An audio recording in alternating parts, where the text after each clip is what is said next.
வணக்கம் மக்களே. இட்லி பொடி, அதுக்கு வெள்ளைப்பூடு, வத்தல், கருவேப்பிலை, தேவையான அளவு பெருங்காயம், நான் தொளி உளுந்து ஒரு 2 டம்ளர் போட்டு நல்லா வறுத்துக்கிட்டுருக்கேன்.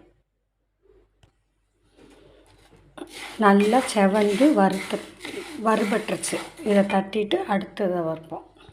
இந்த ஒரு தட்டில் தட்டிட்டு அடுத்து வெறும் சட்டியில் எண்ணெய் எதுவும் ஊற்றக்கூடாது. பெருங்காயம் போதும். வறுத்தாச்சு. இதையும் இதில் தட்டிடணும். ஒரு சொட்டு எண்ணெய் ஊற்றி நம்ம உரப்புக்கு தேவையான வத்தல் இதில் போட்டு வதக்கணும். இப்படி லைட்டாக இப்படி வதக்கணும். இது கூடயேவும் நம்ம வச்சுருக்க கருவேப்பிலையவும் போட்டுறணும். போட்டு ரெண்டையும்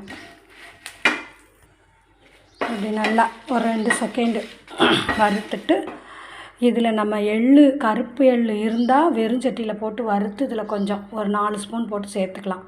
வெறுமனையும் அரைக்கலாம். சூப்பராக இருக்கும். இப்படி அரைச்சி ட்ரை பண்ணி பாருங்கள். வேறு லெவலாக இருக்கும். இப்போ இதெல்லாம் ஆற வச்சுட்டு, இது போதும். இதை தூக்கி இதை தட்டிட்டு ஆற வச்சுட்டு கொஞ்சம் தேவையான உப்பு போட்டு இந்த வெள்ளைப்பூடு அப்படியே பச்சையாக போட்டு அதோடு அரைச்சிடணும். இனி ஆறட்டும், அரைப்போம். ஆறிடுச்சு.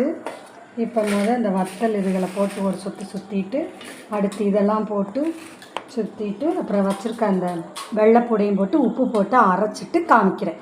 நல்லா இப்படி சூப்பராக அரைச்சாச்சு. வாங்க தோசையில் வச்சு சாப்பிடுவோம். வாங்க இந்த வச்சு சாப்பிட்டு பார்ப்போம். உண்மையில் வேறு லெவல். நீங்களும் அது மாதிரி அரைச்சி பாருங்கள்.